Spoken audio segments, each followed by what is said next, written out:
हम करेंगे हर मजलूम की हिमायत। अस्सलामुअलैकुम, मैं हूं हुरैन फातिमा और आप देख रहे हैं हिमायती न्यूज HD चैनल। नजर डालते हैं आज की अहम खबरों पर।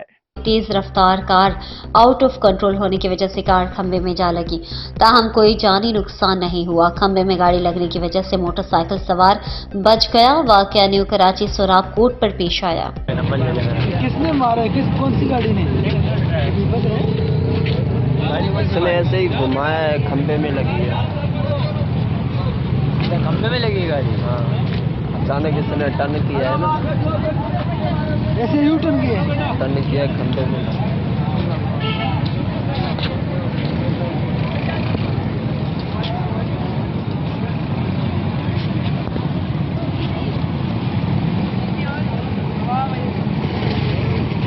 गाड़ी में कुछ नहीं बचा।